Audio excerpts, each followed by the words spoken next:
everything. It was crumbling. Tupac died, Suge got locked up, Snoop left. So the empire was falling, it was crumbling. The streets have been buzzing with activity, and 2024 seems to be the year of revelations, especially in the music industry. One name that recently made headlines is Lady of Rage, the iconic rapper known for her afro puffs and formidable talent. She didn't mince words when she came forward with shocking revelations about her time at Death Row Records, implicating some of the biggest names in the industry, including Suge Knight, Snoop Dogg, Dr. Dre, and even Tupac Shakur. Lady of Rage's journey in the music industry dates back to the 90s when she secured a record deal with Death Row Records. Her unique style and fierce lyricism quickly set her apart, earning her a reputation as one of the top female MCs of her era.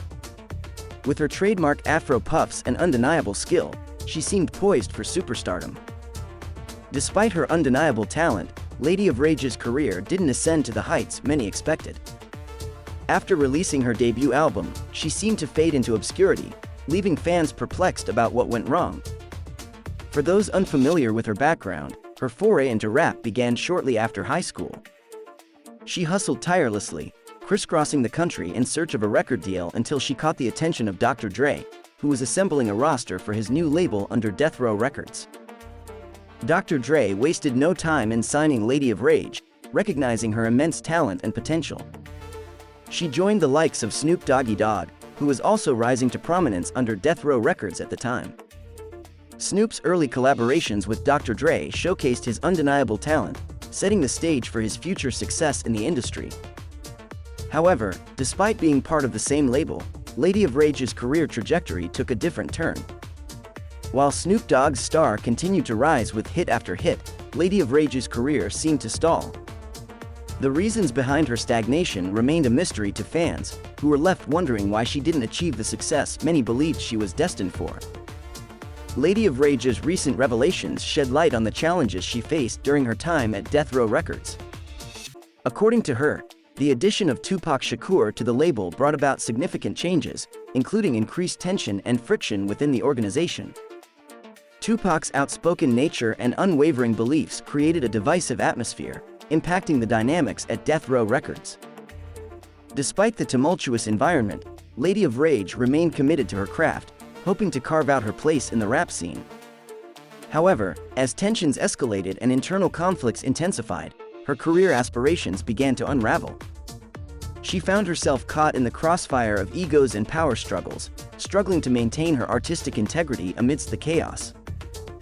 As Lady of Rage reflects on her journey, she offers valuable insights into the inner workings of the music industry and the challenges faced by artists, particularly women, in a male-dominated field.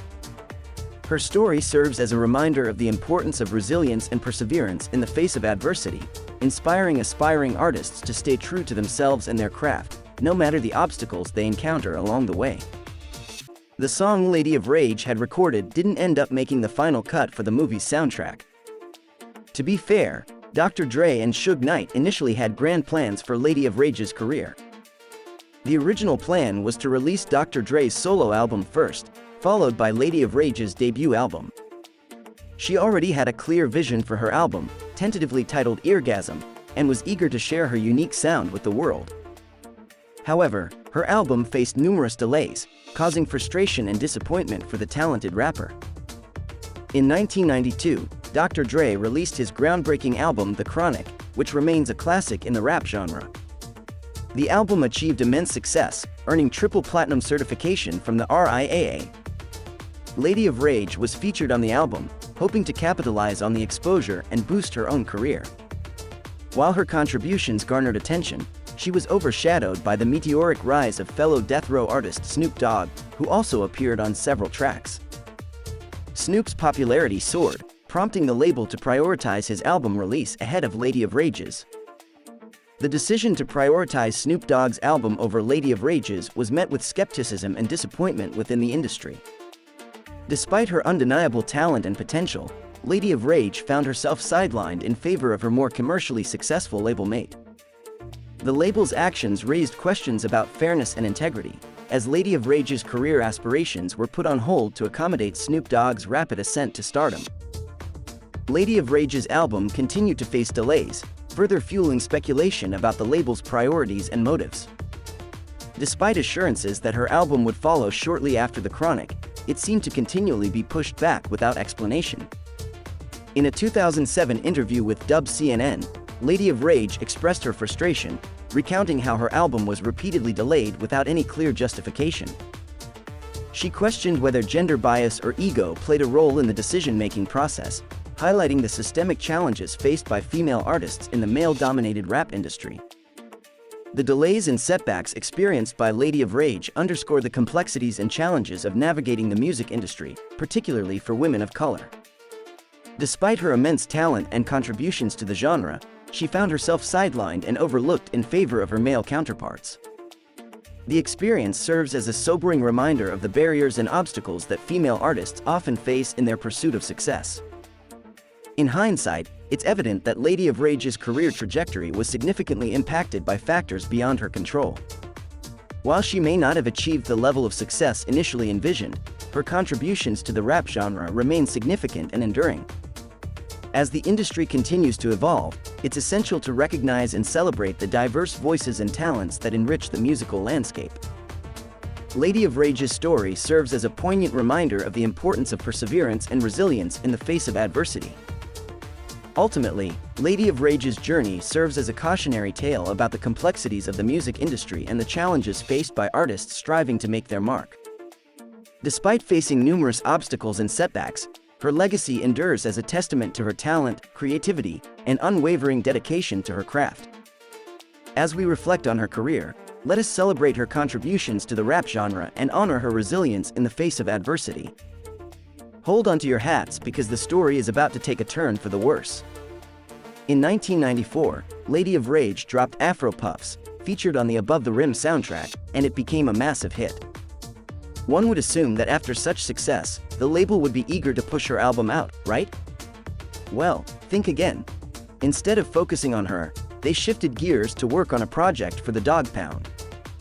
Keep in mind, Rage was the one in the spotlight at the time, thanks to the success of Afro Puffs.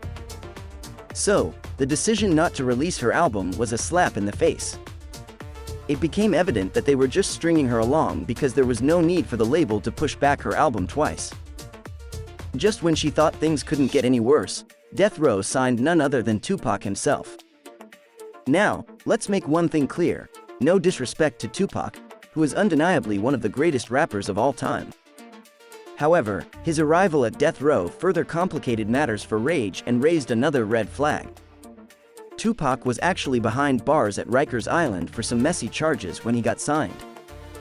Suge Knight didn't let prison walls stop him from signing Tupac. He shelled out a whopping $1.4 million to get Pac out of jail while they waited for his appeal hearing.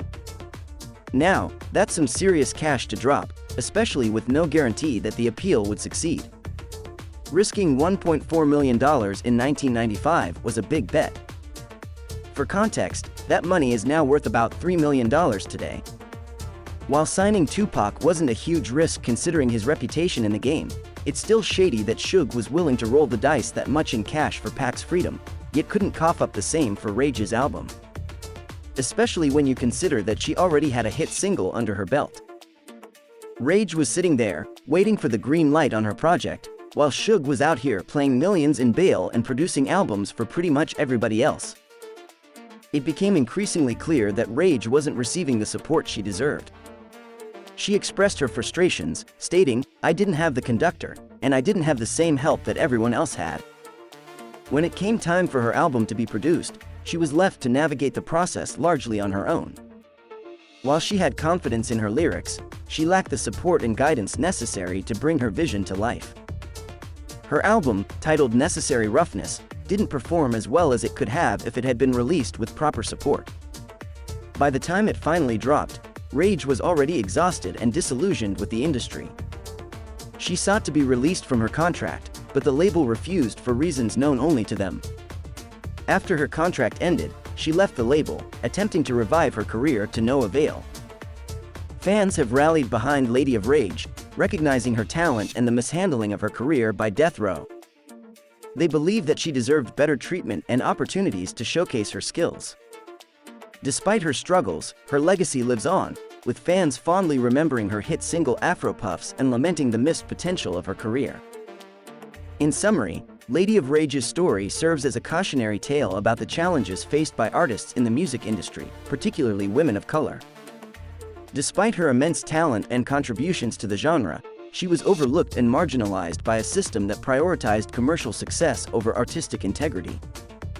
As we reflect on her career, let us remember her as a trailblazer who defied the odds and paved the way for future generations of artists.